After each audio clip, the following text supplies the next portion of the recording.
এক নং প্রশ্ন, হাইড্রোক্লোরিক অ্যাসিডের উৎস। এ প্লাস্টিক শিল্প, বি বাস, লরির ধোঁয়া, সি ফসফেট সার, ডি কয়লার দহন। সঠিক উত্তর এ প্লাস্টিক শিল্প।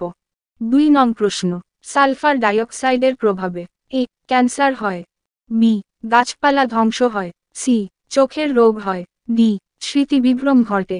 সঠিক উত্তর বি গাছপালা ধ্বংস হয়। 3 নং প্রশ্ন, অ্যাসিড বৃষ্টি ঘটায়। A hydrochloric acid, B hydrogen sulphide, C sulphur dioxide, D carbon dioxide.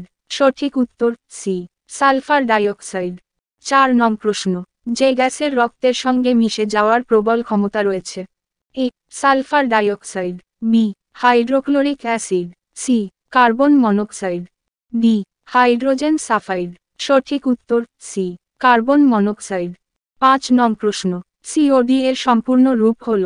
A clinical oxygen দ্বিমান, বি কোবাল্ট অক্সিজেন দ্বিমান, সি ক্যাডমিয়াম অক্সিজেন দ্বিমান, ডি কেমিক্যাল অক্সিজেন দ্বিমান। সঠিক উত্তর ডি কেমিক্যাল অক্সিজেন দ্বিমান।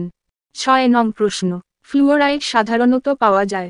এ মাটি এবং জলে, বি স্থলে এবং পাতালে, সি মাটিতে এবং মরুভূমিতে, ডি আকাশে ও বাতাসে। সঠিক উত্তর এ মাটি এবং জলে। 7 নং প্রশ্ন, বিওডি এর সম্পূর্ণ রূপ হল। এ black oxide diversity, B botanical oxygen diversion, C biological oxygen দ্বিমান, ডি বোটানিক্যাল অক্সিজেন দ্বিমান। সঠিক উত্তর সি বায়োলজিক্যাল অক্সিজেন দ্বিমান। 8 নং প্রশ্ন, বেনজিনের উৎস হল। এ যানবাহনের ধোঁয়া, বি পেট্রোল পাম্প, সি কয়লার দহন, ডি কীটনাশক। সঠিক উত্তর বি পেট্রোল পাম্প। 9 নং প্রশ্ন, কোবাল্টের প্রধান উৎস। এ জৈব সার অ্যামোনিয়া, বি ছত্রাক, সি খাদ্য ও জল, ডি অ্যালকোহল জল। সঠিক উত্তর সি খাদ্য ও জল। 10 নং প্রশ্ন, ভারতের মুম্বই শহরে তিরতম অম্লবৃষ্টি পরিলক্ষিত হয়েছিল, যার পিএইচ মাত্রা ছিল। এ 3.5, বি 5.8, সি 4.6, ডি 7.5। সঠিক উত্তর এ 3.5। 11 নং প্রশ্ন, অম্লবৃষ্টির ফলে জলাশয়ে মাছের যে ক্ষমতা হ্রাস পায়। এ সাঁতার কাটা, বি প্রজনন, সি শ্বাস প্রশ্বাস, ডি দৈহিক বৃদ্ধি। সঠিক উত্তর বি প্রজনন। 12 নং প্রশ্ন, অম্লবৃষ্টি নিয়ন্ত্রণের জন্য করণীয় হল। এ ইকোসিস্টেমগুলিকে সংশোধন করা, বি জলের অম্লত্বের তীব্রতা বাড়ানো, সি প্রচলিত শক্তি ব্যবহারের ওপর জোর দেওয়া, ডি জীবাশ্ম জ্বালানির ব্যবহার কমানো এবং অপ্রচলিত শক্তি ব্যবহারের ওপর জোর দেওয়া। সঠিক উত্তর ডি জীবাশ্ম জ্বালানির ব্যবহার কমানো এবং অপ্রচলিত শক্তি ব্যবহারের ওপর জোর দেওয়া। 13 নং প্রশ্ন, সিএফসি গ্যাসের আরেক নাম হল। A carbon monoxide, B acetylene gas, C dog freon gas, D hydroxyl ion. সঠিক উত্তর সি ডগ ফ্রিয়ন গ্যাস। 14 নং প্রশ্ন, সিএফসি গ্যাস ব্যাপকভাবে ব্যবহৃত হয়। এ ফ্রিজ ও হিমঘরে, বি বিমান চলাচলে, সি রেল পরিবহনে, ডি জ্বালানিতে। সঠিক উত্তর এ ফ্রিজ ও হিমঘরে। 15 নং প্রশ্ন, জিঙ্কের গুরুত্বপূর্ণ আকরিক হল।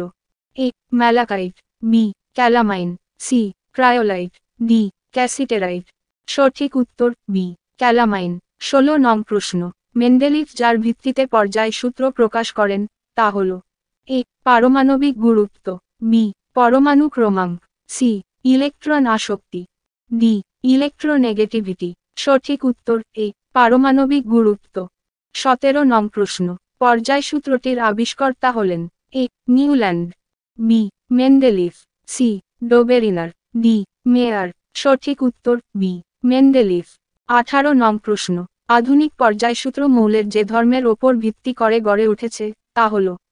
এ ইলেকট্রন আসক্তি, বি পারমাণবিক আয়তন, সি পারমাণবিক গুরুত্ব, ডি পরমাণু ক্রমাঙ্ক।